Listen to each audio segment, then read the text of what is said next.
فأنا ناصح لإخواني بالصدع بالحق تبيض وجوههم. السكوت في مسألة الحزبية يضرها، فاصدع بما تؤمر وأعرض عن المشركين. سلامي على دماج ورجالها والشيخ يحيى ودار العلم يا سعد بانيها. بسم الله الرحمن الرحيم. الحمد لله حمدا كثيرا طيبا مباركا فيه كما يحب ربنا ويرضى.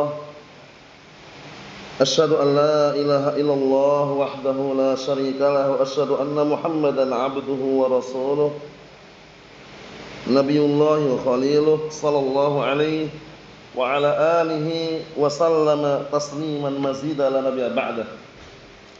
Ikhwani fid din, a'azzani wa a'azzakumullahu jami'an wa barakallahu fikum. Sebelum kita melanjutkan bacaan berikutnya terhadap Kitabul Jami' min Bulughil Maram yang syarah oleh Syekh Al-'Allamah Abdul Aziz Ibn Abdullah Ibn Baz rahmatullah alaih.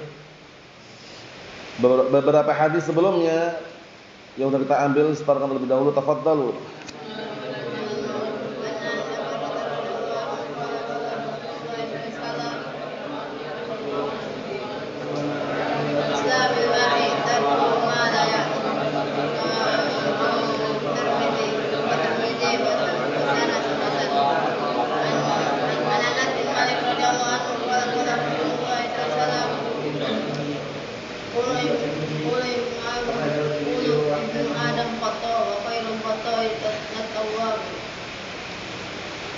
Akhrajahu Tirmidzi wa Ibnu Majah sanadun qawi.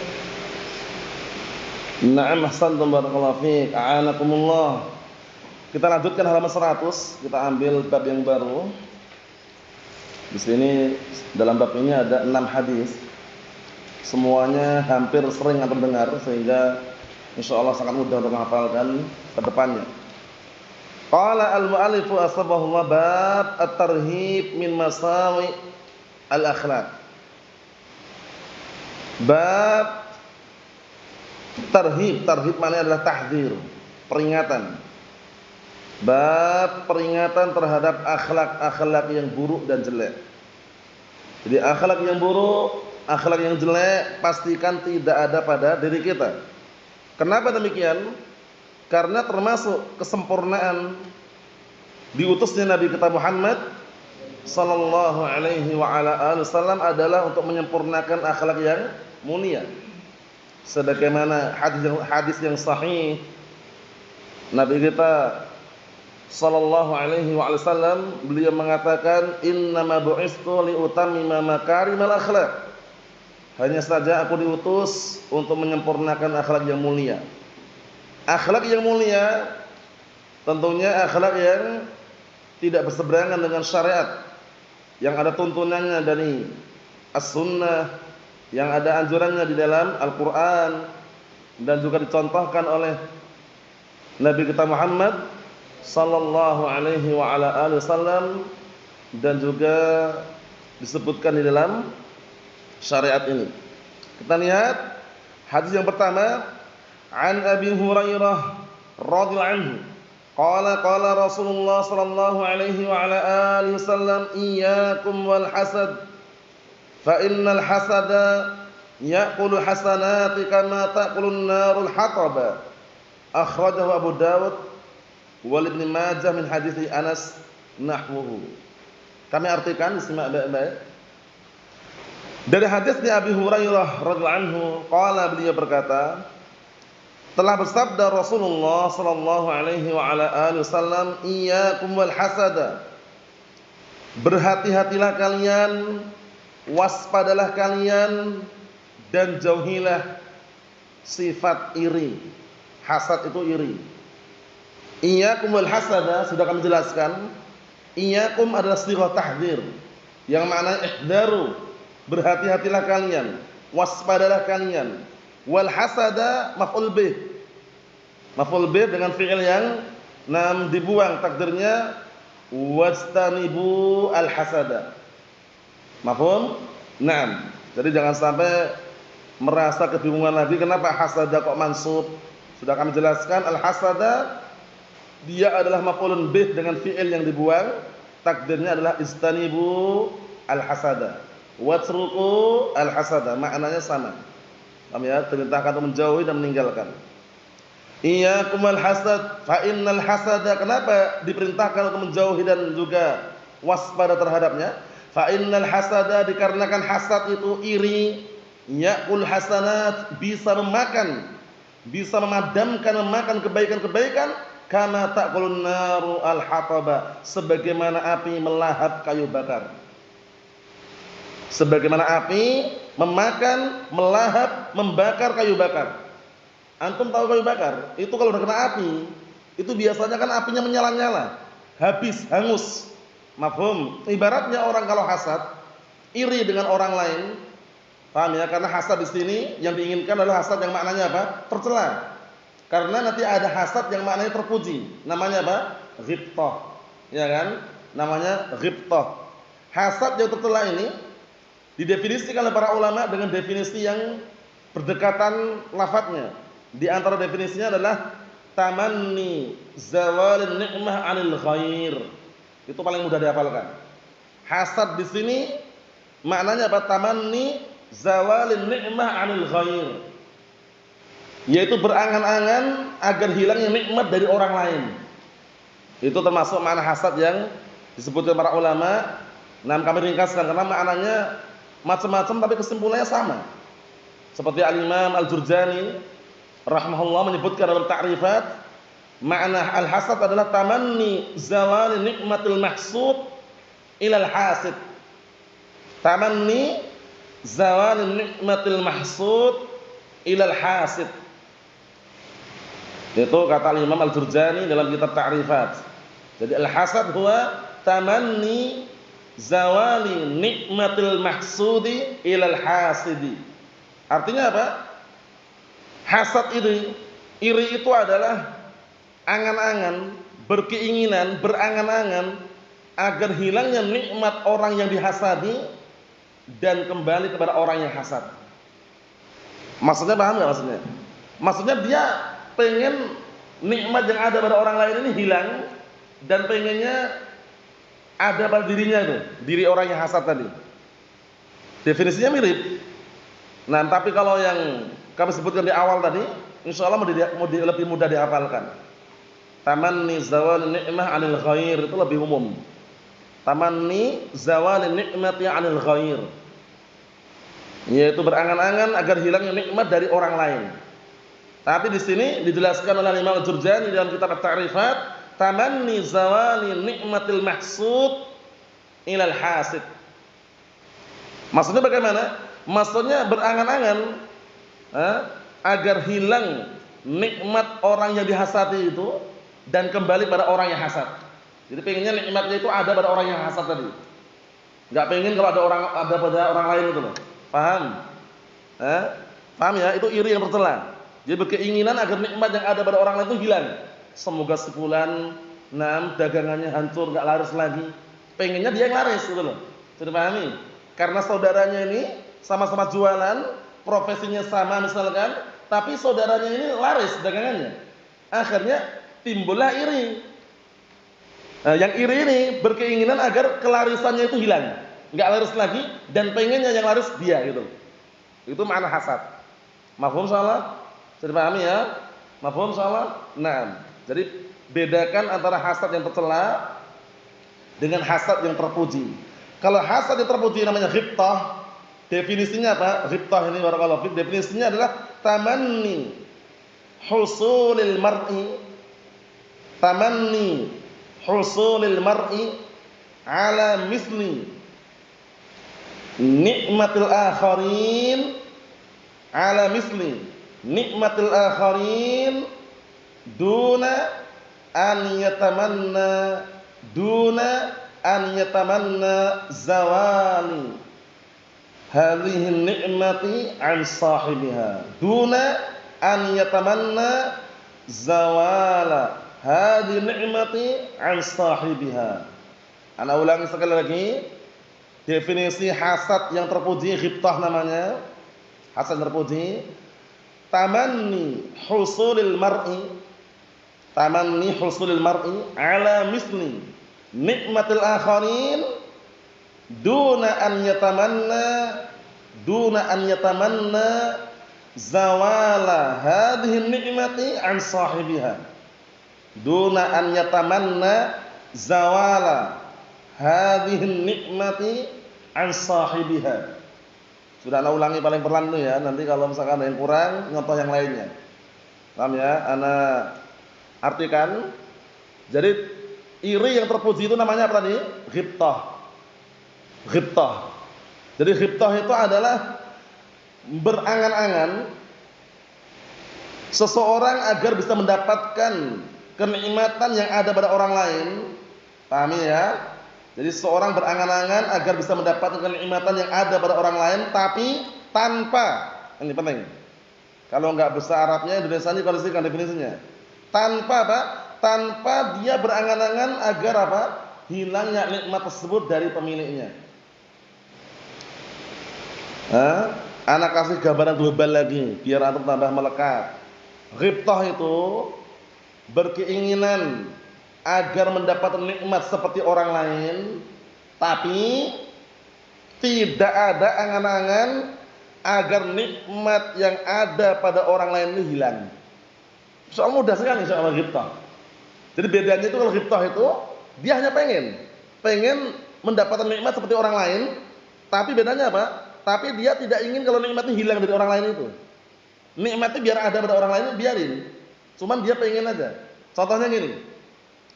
Sebagaimana datang dalam hadis yang sahih yang sering terdengar, la hasada illa fisnatain. Tidak ada hasad yang diperbolehkan kecuali di dua keadaan. Pertama, hasad kepada orang yang punya harta karena dia berinfak, sedekah. Kita pengen enggak? Pengen juga punya harta dan pengen juga sedekah infak. Paham? Itu namanya ghibtah. Dan kita enggak pengen kalau yang orang yang punya harta itu hilang hartanya, enggak pengen. Kita hanya pengen punya harta bisa infak. Itu namanya apa? Ghibtah. Yang kedua, orang yang punya hafalan Al-Quran, pengen nggak kita pengen punya hafalan Al-Quran? Pengen. Orang yang punya hafalan Al-Quran, dia bisa mengajarkan ilmu Al-Quran, ya kan? Kita pengen hafal Al-Quran juga biar bisa mengajarkan ilmu Al-Quran, ya kan? Tapi nggak ingin kalau hafalan Al-Quran itu hilang dari orang lain, itu loh. Paham soalnya? Bisa dipahami ya? Jadi bedanya titiknya itu titik temunya, bedanya itu hanya pendek sebenarnya. Apa bedanya? Bedanya kalau hasad yang tercela itu ada keinginan agar nikmat itu hilang dari orang lain. Itu ada. Semoga sebulan itu bangkrut usahanya, semoga sebulan itu enggak laris lagi usahanya, iri. Nah, ini hati-hati. Ini namanya iri yang tercela. Mafhum? Nah, ibaratnya apa tadi? Orang yang iri itu bisa memakan kebaikan-kebaikan yang dia miliki. Sebagaimana api melahap kayu bakar. Paham? Kayu bakar bisa terbakar habis hangus gara-gara api. Kebaikan seorang hamba, kebaikan seorang juga akan hangus dan hilang disebabkan karena iri. Mafhum? Jadi iri yang terpuji itu namanya apa Marwan? Ghibtah. Ghibtah itu boleh ya.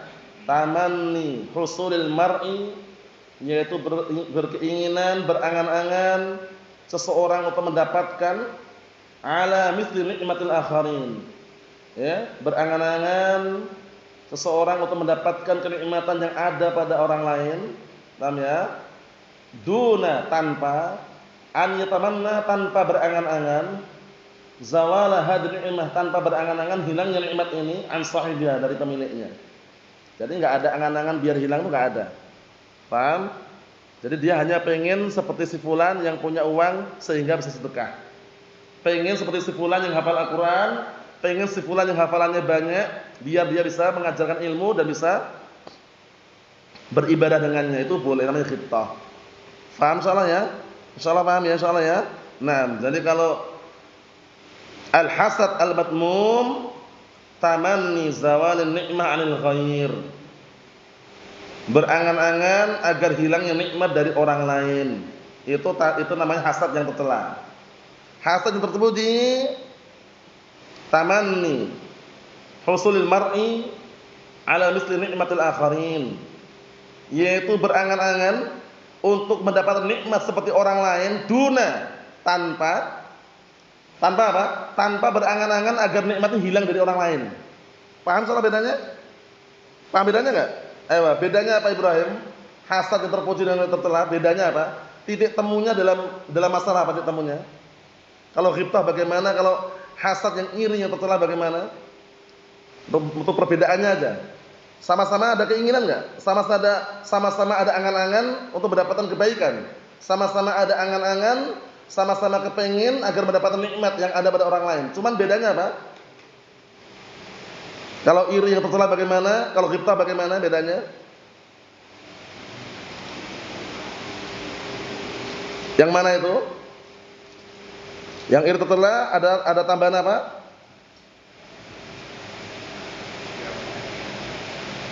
Agar orang lain hilang nikmatnya itu. Paham ya? Ada tambahan, nah, agar nikmat itu hilang dari orang lain. Tapi kalau ghibtah tanpa ada itu. Dia hanya sebatas ingin saja. Ingin punya hafalan Al-Qur'an, ingin punya harta seperti si fulan bisa infak. Bagus enggak itu? Bagus. Bisa dipahami soalnya? Kita lanjutkan. Ngerinya hasad tadi apa? Nah, ancaman hasad tadi, hasad itu bisa memakan kebaikan-kebaikan, menghancurkan kebaikan-kebaikan yang dia miliki, bagaikan api memakan kayu bakar. Yang berikutnya.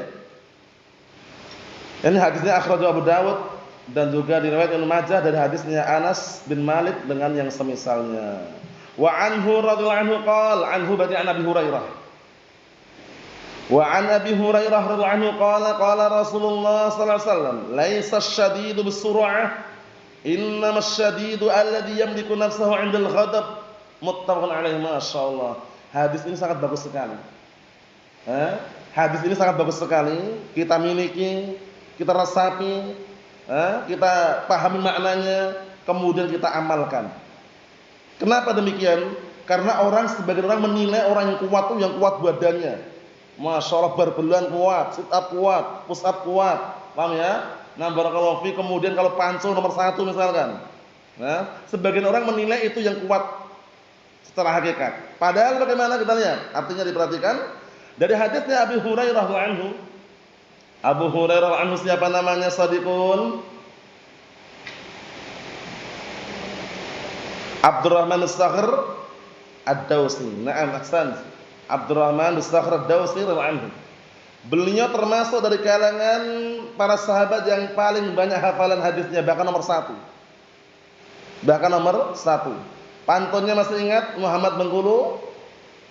Pantunnya dah hafal pantunnya? Bismillah.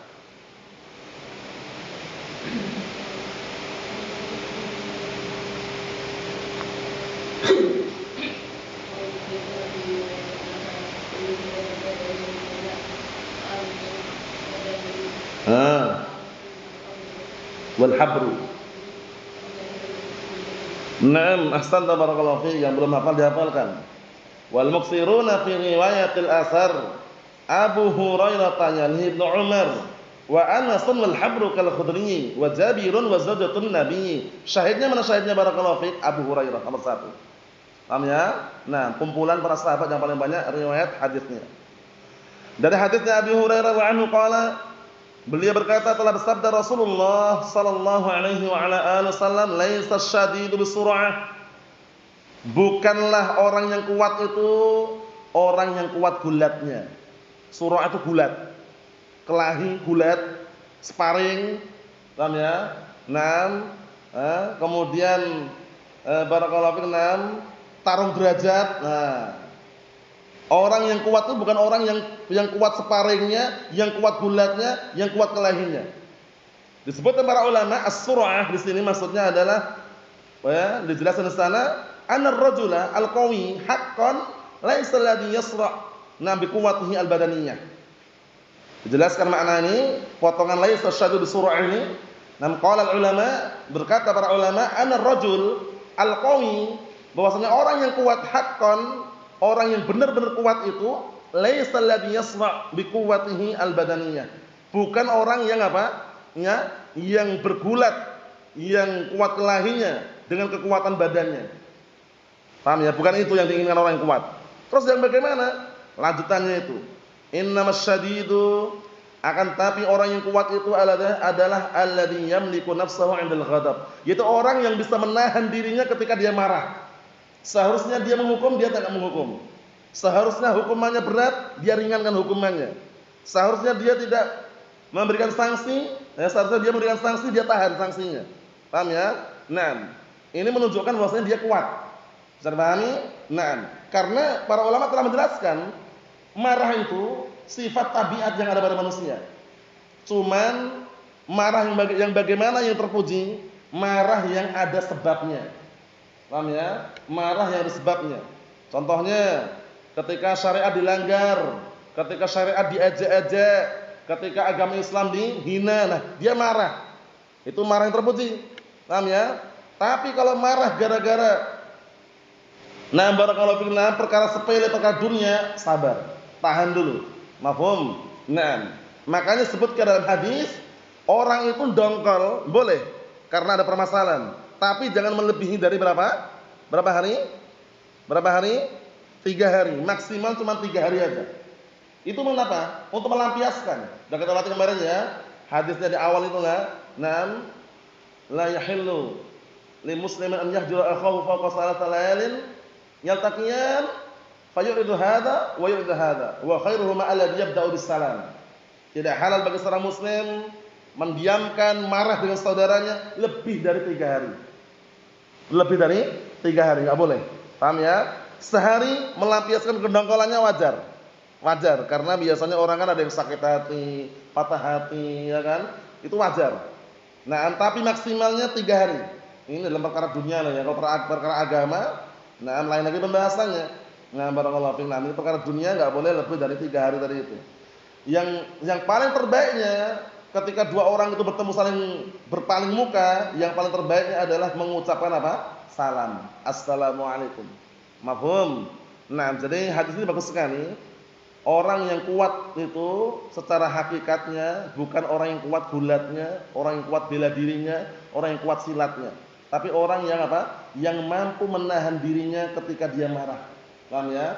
Ketika dia marah, dia mampu mengkondisikan keadaannya. Seharusnya dia memberikan sanksi, dia tahan sanksinya. Seharusnya hukumannya berat misalkan, dia ringankan hukumannya. Seharusnya dia menghukum, kadang-kala dia tidak menghukum, seperti itu. Karena apa? Karena poin marah ini sesuatu yang dikatakan para ulama tabiat. Paham ya? Tabiat. Orang marah, senang, ya, itu tabiat. Tapi marah yang tidak terpuji itu marah yang tanpa sebab. Paham ya? Tanpa sebab kemudian dia marah, kemudian tidak ada alasan yang itu dia harus marah, kemudian dia marah. Karena marah ini barakallahu fiik, itu disebutkan dalam hadis yang sahih. Di antara obatnya adalah apa? Ketika dia marah, di antaranya dia seharusnya duduk berwudu, ta'awud di antaranya. Paham ya? Isti'adzah billah. Kemudian wudu, duduk. Ada orang mau kelahi, baku hantam. Itu kalau suruh duduk biasanya kalau mau loh ya. Duduk, wudu, adem nanti setelah itu. Karena pernah kejadian dan coba benar. Ini ruang adu mulut nih, adu mulut, baku hantam nih, adu mulut, sulit dilerai, akhirnya dipisahkan dengan cara apa? Suruh duduk dulu. Duduk ya, tenang dulu ya kan. Kemudian coba antum istighfar ya akhir. Ta'awud, wudu. Setelah wudu dingin. Udah lupa yang mau diucapkan itu lupa lagi udah. Akhirnya disuruh minta maaf, minta maaf. Sahih. Cara meredam seperti itu. Tapi kalau sama-sama berdiri lama itu biasanya udah. Cara melerainya seperti itu. Suruh duduk, tenangkan dulu. Kalau mau wudu bagus, suruh wudu dingin nanti.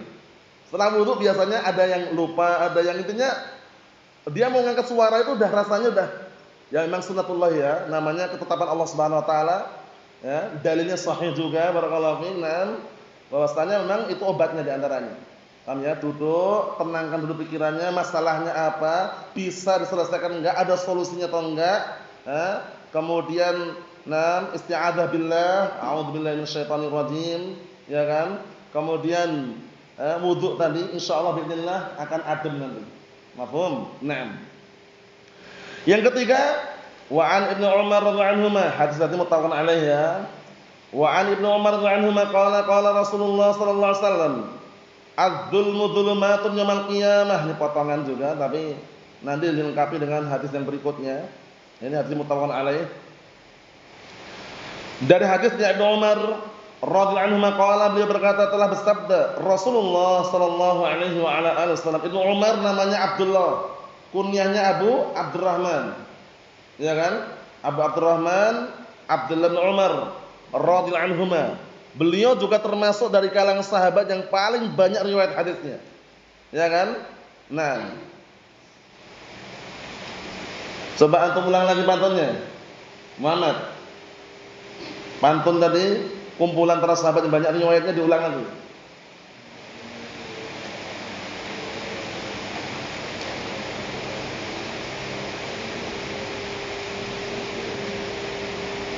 Na'am, ahsanta barakallahu fi. Syahidnya mana? Yani Ibnu Umar. Abu Hurairah yani Ibnu Umar. Setelahnya Ibnu Umar. Abdullah bin Umar maksudnya. Faham? Na'am. Rasulullah SAW bersabda, "Ad-dzulmu dzulumatun yaumil qiyamah." Kedzaliman itu adalah kegelapan kelak di hari kiamat. Perhatikan ya. Jadi kedzaliman itu nanti di hari kiamat itu merupakan kegelapan. Disebutkan para ulama, nah barakallahu fiik, qala ulama, karena yang menjelaskan tuh banyak para ulama dalam syarah-syarah mereka. Kemudian ana sengaja kumpulkan karena lafaznya hampir mirip. Qala ulama anna adh-dhalima sayakunu fi 'atamatin. Makna dzulumat ay anna adh-dhalima sayakunu fi 'atamatin wa hiratin.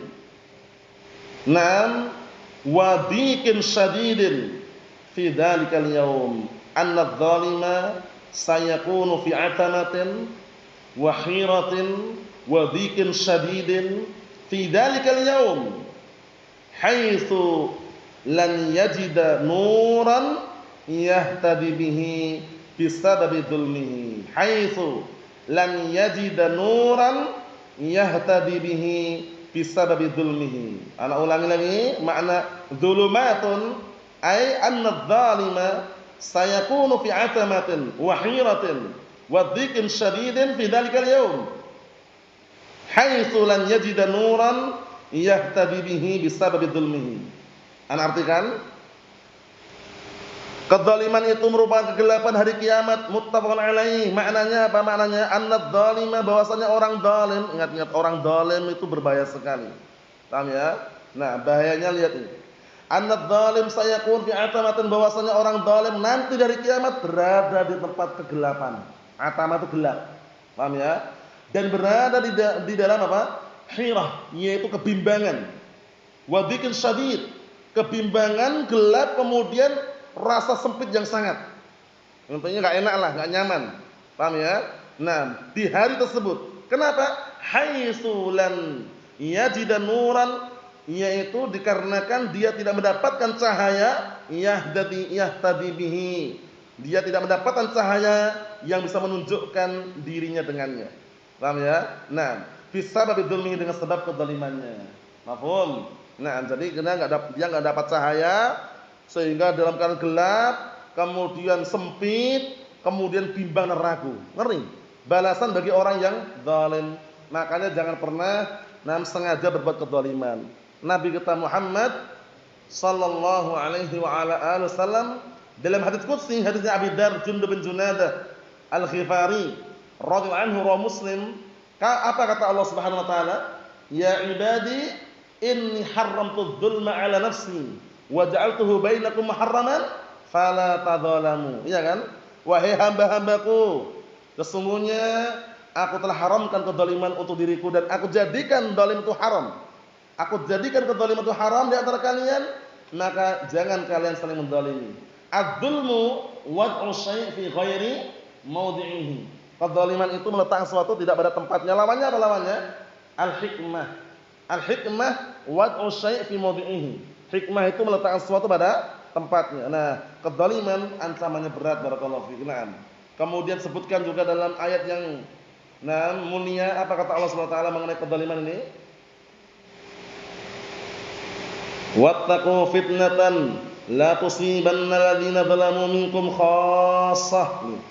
Wattaqu fitnatan la tusibanna alladziina zalamu minkum khassah.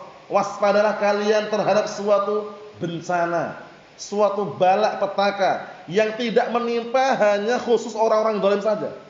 Orang yang zalim kena, orang-orang yang lain imbasnya kadang kena juga. Kemudian dalam ayat yang lain apa kata Allah Taala? Wa tilkal qura ahlaknahum lamma zalamu wa ja'alna limahlikihim mau'ida. Dan negeri tersebut penduduknya apa kata Allah Taala? Kami binasakan mereka. Sebabnya apa sebabnya? Sebabnya karena mereka berbuat kezaliman dan kami telah tetapkan waktu untuk kebinasaan mereka. Wa tilkal qura ahlaknahum lamma zalamu wa ja'alna limahlikihim mau'ida. Ngeri barakallahu fi. Kemudian juga ayat yang lainnya. Wa kadzalika akhdhu rabbika idza akhadhal qura wa hiya zalimah inna akhdahu alimun syadid. Dan demikianlah ketika Rabbmu telah apa? Menghancurkan suatu kampung. Menghancurkan suatu kampung. Nah, ketika apa? Ketika penduduknya zalim, bayangkan itu. Dan sesungguhnya azabnya Allah Taala sangat pedih. Jadi kezaliman hati-hati barakallahu fiik. Wala yadlimu rabbuka ahada. Dan Allah Taala disucikan dari sifat zalim dan Rabbmu tidak pernah menzalimi seorang hamba satupun. Mafhum salah? Kita lanjutkan. Wa an Jabir ibn Abdullah radhiyallahu anhu qala, hadis yang keempat disimak yang punya kitab. Qala Rasulullah sallallahu alaihi wasallam ittaqud dzulma fa inna dzulma dzulumatun yaumil qiyamah wattaqus syuhha fa innahu ahlaka man kana qablakum akhrajul muslimun. Nanti kalau dihafal ya lebih baik yang sempurna ini. Maksudnya biar dapat yang lainnya juga faedahnya kan. Jadi yang pendek tadi insyaallah mudah. Nah, yang sempurna ini lebih sempurna. Paham ya? Nah, nanti anak arahkan yang dihafal yang mana. Dari hadisnya Jabir bin Abdullah. Abu siapa? Jabir bin Abdullah ini.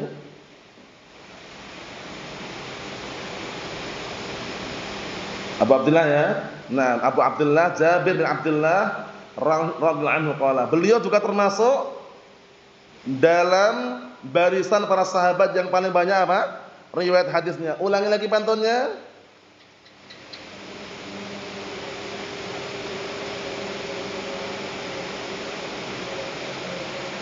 Na'am ahsanta barakallahu fiik. Syahidnya mana? Wa Jabirun wa zawjatun Nabi. Mafhum? Jabir bin Abdullah anhu qala. Dari hadis Jabir bin Abdullah anhu qala, beliau berkata telah bersabda Rasulullah sallallahu alaihi wasallam, "Ittaqudz dzulma, waspadalah kalian, berhati-hatilah kalian terhadap kezaliman. Fa inna dzulma dzulumatun yaumil qiyamah." Dikarenakan kezaliman itu merupakan kegelapan kelak di hari kiamat. Ngeri. Jadi kalau ingin mendapatkan cahaya kelak di hari kiamat, jangan pernah berbuat kezaliman. Mafhum? Jadi kalau antum dan kita pernah menzalim seorang, minta maaf.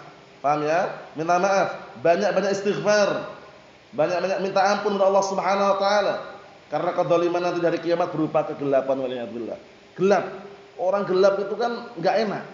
Sempit, sesak dadanya biasanya. Ya kan? Coba antum ketika bayangkan orang masuk ke dalam sumur yang dalam, gelap enggak biasanya, tanpa cahaya, gelap, enggak ada oksigen. Pengap enggak kira? Pengap, sempit waliyadzubillah. Nah, itu padahal dunia ya, ini ngeri. Di hari kiamat orang yang berbuat kezaliman nanti menjadi petaka dan bencana, yaitu kegelapan yang sangat gelap waliyadzubillah. Berikutnya wattaqus syuhha. Ini juga hati-hati nih. Dan waspadalah kalian dengan sifat asyuh. Asyuh itu adalah na'am barakallahu fik al-bukhlu asyadid. Asyuh maknanya apa? Al-bukhlu asyadid. Al-bukhlu asyadid. Artinya apa? Pelit yang sangat-sangat pelit. Kikir, pelit, bahasa Jawanya bedidil. Aman ya? Nah, barakallahu fiik, bahasa Jawanya bedidil. Yang orang Jawa soal paham lah itu. Ya, yang orang Jawa loh ya. Orang Jawa, Jawa Tengah, Jogja itu paham. Bedidil itu namanya pelit sekali. Paham ya? Nah, kalau bahasa Indonesianya ya pelit, kikir. Nah, wattaqus syuhha, dan waspadalah kalian, berhati-hatilah kalian terhadap asyuh. Asyuh huwa al-bukhlu asyadid. Paham maksudnya ya? Asyuh itu adalah apa? Sangat pelit. Kenapa kira-kira ini enggak diperbolehkan barakallahu fiik? Nah, ini hadisnya ini potongan juga sebenarnya. Hadis ini juga potongan juga sebenarnya. Paham ya? Nah, walaupun istilahnya kelihatan panjang tapi ada barakallahu fiik ada tambahan yang lainnya. Paham ya? Kenapa kira-kira kok pelit dilarang? Karena ini sifat tercela. Berlawanan dengan sifat dermawan. Paham ya? Dan biasanya orang yang pelit itu kalau ingin bersedekah itu mikir-mikir dia. Mikir-mikir, mau ngasih sesuatu pada temannya mikir dulu banyak atau sedikit ini ya. Nah, makanya ada pantun, hiburan buat kita. Paham ya? Pantun ini hiburan buat kita, pantunnya bagus sekali. Yang artinya, pantunnya nanti yang Arabnya antum yang tak tanya nanti. Nah, barakallahu fiik. Kalau ada orang ngasih sesuatu pemberian, yang ngasih ini orangnya pelit. Pemberian tadi segera diambil. Jangan ditunda-tunda. Kenapa? Karena khawatir orang yang pelit berubah pikiran. Akhirnya ujung-ujungnya enggak jadi dikasihkan. Paham? Kalau ada orang pelit ngasih ke antum, ya akhi mau enggak? Mau. Langsung aja ambil, jangan heran. Karena dia nanti kalau antum tunda-tunda, dia berubah pikiran. Kalau berubah pikiran, ujung-ujungnya dikasihkan enggak? Enggak dikasihkan karena menurut orang yang pelit itu sesuatu sedikit itu banyak. Ah, pantunnya. Coba antum ingat pantunnya? Ayo bismillah.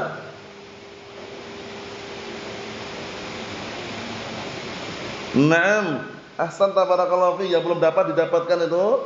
Khudil qalila minal bakhili wa dhummahu. Innal qalila minal bakhili katsiru. Khudil qalila minal bakhili wa dhummahu. Innal qalila minal bakhili katsiru. Artinya apa? Ambillah pemberian dari orang yang pelit tadi, pegang erat-erat. Jazakallahu khairan, pegang erat-erat. Paham ya kenapa kira-kira? Dikarenakan innal qalila minal bakhili katsiru. Dikarenakan sesuatu yang sedikit yang muncul dari orang yang pelit itu banyak itu loh. Jadi kalau enggak segera dipegang, berubah pikiran ini. Kebanyakan ini, akhirnya enggak jadi dikasihkan. Paham maksudnya? Nah, hati-hati. Sifat pelit itu sifat yang tercela. Paham ya? Pastikan menjadi orang yang dermawan. Dermawan itu ya tidak harus setiap saat memberi, tapi minimalnya janganlah pelit sekali. Paham ya? Naam. Fa innahu ahlaka man kana qablakum. Ini sesungguhnya hal tersebut yaitu pelit yang sangat tadi membinasakan orang-orang sebelum kalian. Waliyadzubillah. Mafhum? Jadi jangan sampai sifat pelit ini ada pada diri kita, akhirnya datang waktunya zakat dia enggak zakat, pelit. Kalau dah pelit di hadapan manusia, nanti dia akan apa? Akan menjalar kepada pelit di hadapan hak yang harus dia tunaikan. Hak yang harus dia tunaikan, yaitu apa? Kewajiban zakat. Paham? Pelit yang hartanya. Padahal kalau kita perhatikan, zakat harta itu enggak banyak, hanya 2,5% aja kan? 2,5%. Tapi orang yang pelit itu menilai 2,5% itu banyak, sehingga dia hanya menimbun dan menimbun. Balasannya apa? Akhraihan, orang yang menimbun hartanya enggak mau sedekah, enggak mau infak. Balasannya adabnya pedih kan? Ayatnya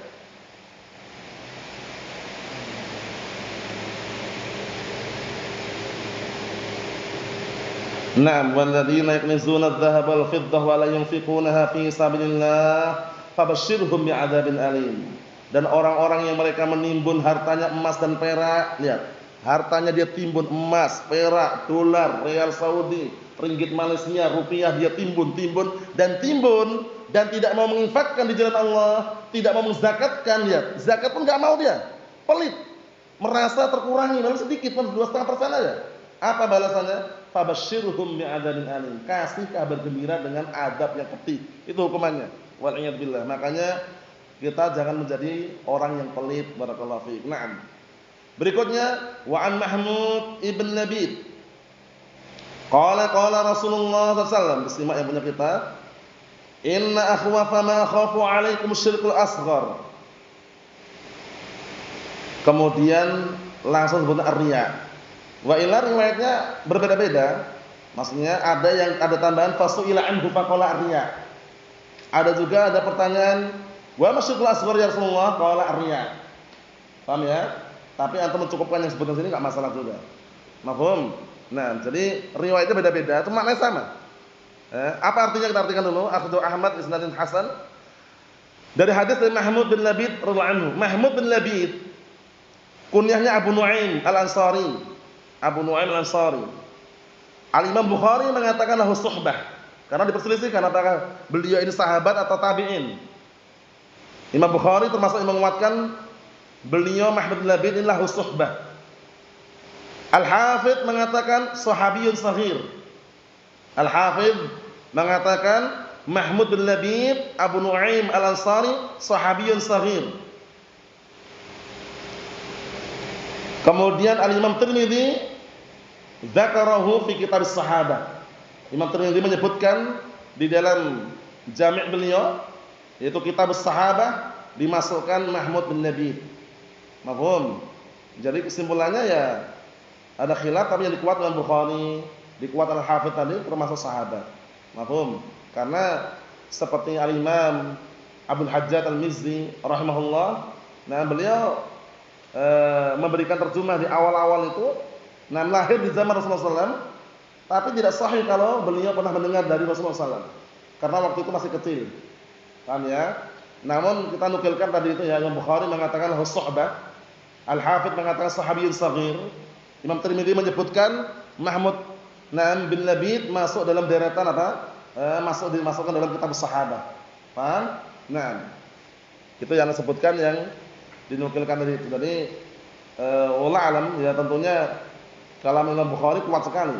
Al-Hafidz Ibnu Hajar juga antum tahu sendiri bagaimana. Kemudian Imam Tirmidzi Shahihus Sunan juga menyebutkan dalam kitab sahabah nama Mahmud bin Labid ini. Mafhum? Naam. Dari hadis dari Mahmud bin Labid radhiyallahu anhu qala, beliau berkata, telah bersabda Rasulullah SAW. Apa sabdanya? Diperhatikan. Sesungguhnya perkara yang paling aku takutkan terhadap kalian adalah syirik asghar. Di perkara yang paling ditakutkan oleh Rasulullah SAW pada kita adalah apa? Syirik asghar. Ditanya fasuila anhu, ditanya tentang apa syirik asghar, faqala ar-riya, yaitu riya, syirik asghar itu. Apa itu riya? Riya bukan dahak loh ya. Nah, kalau bahasa Jawanya riya itu kan dahak. Mengeluarkan riya, mengeluarkan dahak. Tapi riya adalah apa? An ya'mala ar-rajulu 'amalan yuridu bidzalika min ajli an yanzura ilaihin nas. Termasuk makna riya, an ya'mala ar-rajulu 'amalan yuridu bidzalika min ajli an yanzura ilaihin nas. Seseorang itu mengamalkan suatu amalan, dia menginginkan dengan amalan tersebut agar manusia melihat kepadanya, biar dilihat, biar viral, beramal dengan cara caper. Apa caper? Cari perhatian.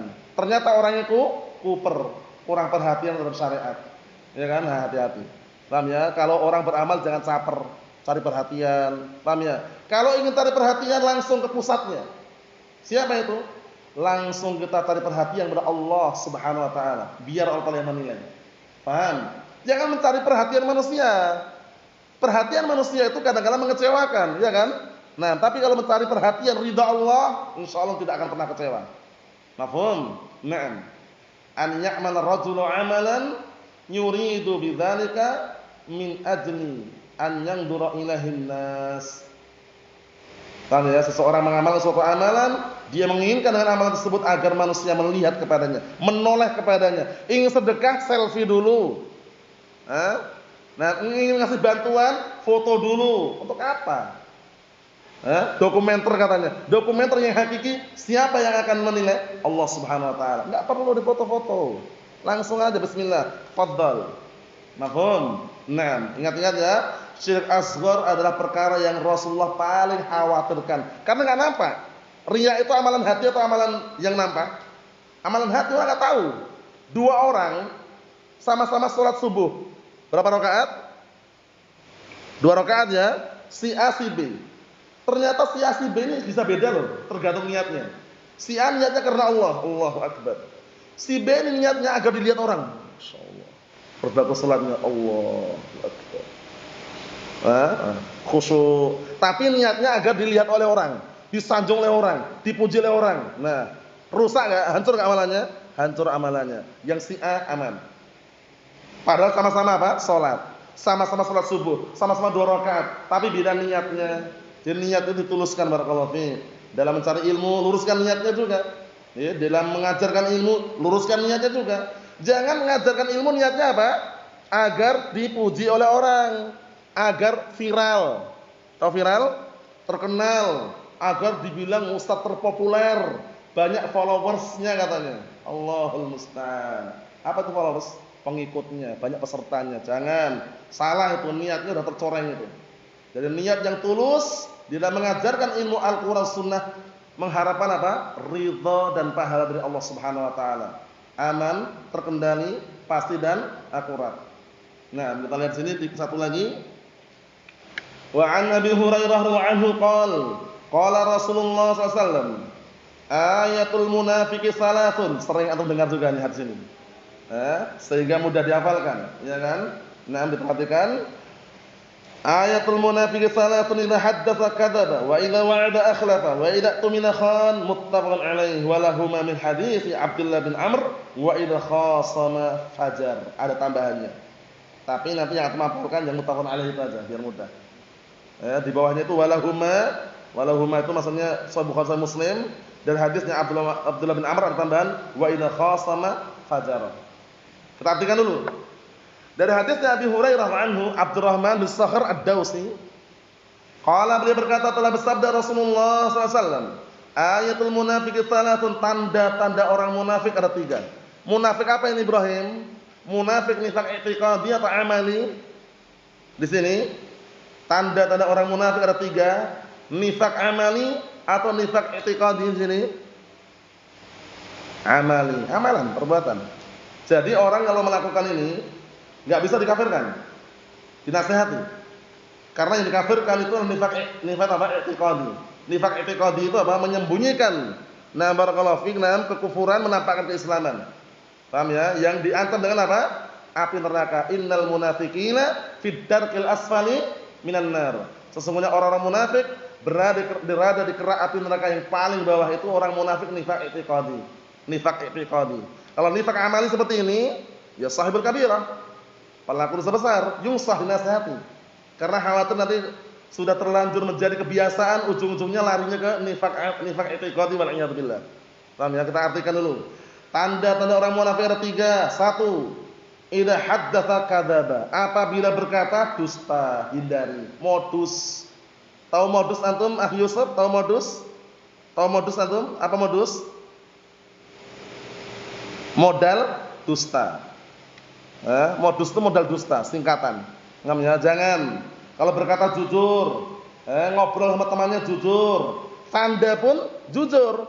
Jangan tanda cerita bohong. Boleh enggak? Boleh enggak? Cerita canda biar orang tertawa tapi bohong, boleh enggak? Enggak boleh, haram. Walaupun canda. Walaupun canda, Rasulullah aja ketika canda enggak bohong beliau. Iya kan? Udah kelewati kisahnya kan?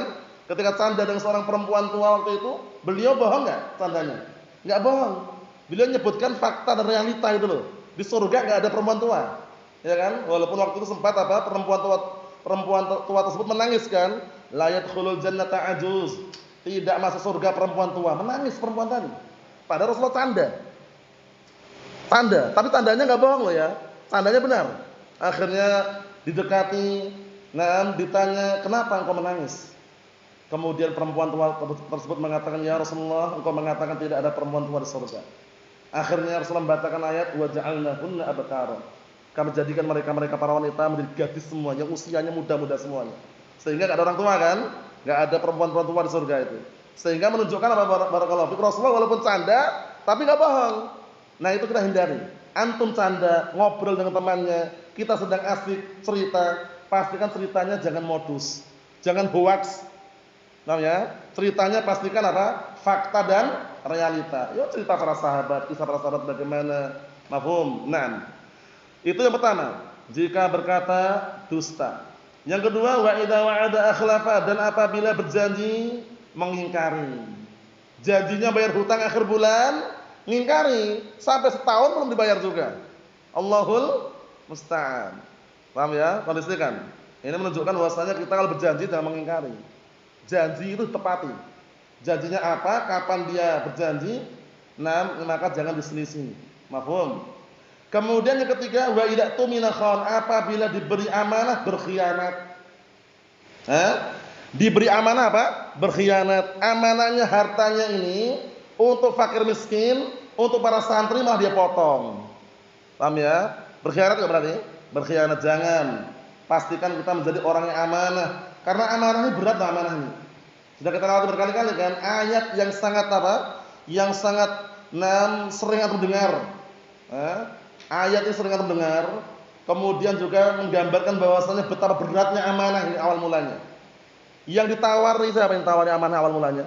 Bukan makhluk-makhluk yang kecil, makhluk-makhluk yang besar, langit, bumi, gunung. Mereka semuanya mampu nggak ngemban amanah? Tidak mampu. Siapa akhirnya ngambil? Yang ngambil siapa akhirnya? Manusia. Ayatnya Rafi.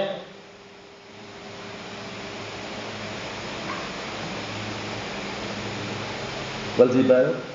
Udah, ya.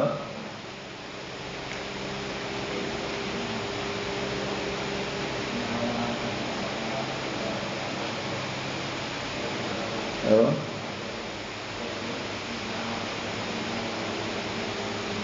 Na'am ahsanta barakallahu fi. Allah Taala mengatakan dalam Al-Qur'an Karim di akhir-akhir surat Al-Ahzab itu ya. Ya kan? Ya, Al-Ahzab ya. Inna 'aradna al-amanata 'ala as-samawati wal ardi wal jibal fa'abaina an yahmilnaha wa ashfaqna minha wa hamalaha al-insan innahu kana dzaluman jahula. Ya. Awal mulanya kata Allah Taala kami tawarkan, kami sodorkan amanah itu kepada langit, bumi, gunung. Makhluk besar atau kecil itu?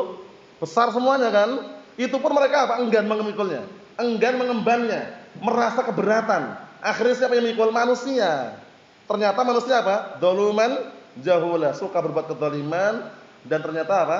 Mereka kebanyakannya bodoh. Nah, itu kita harus sadar diri satu posisi. Kalau enggak mampu mengemban amanah enggak usah. Lebih baik diserahkan orang-orang yang bisa menjalankan amanah. Naam. Mafhum? Kalaupun antum dan kita mendapatkan amanah, maka tunaikan amanah tadi. Ya, sesuai dengan haknya yang diamanahi. Kalau tidak, masuk dalam apa? Ciri-ciri perbuatan orang-orang munafik. Dan juga dalam sahihan dari hadisnya Abdullah bin Amr, lafaz yang lain, wa idza khasama fajara. Apabila bertengkar, bermusuhan, berdebat, fajar, dia berlaku jahat.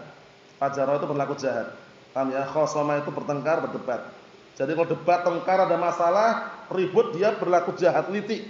Paham ya? Nah, padahal kalau bisa diselesaikan, didamaikan, damaikan. Wasulhul khairun.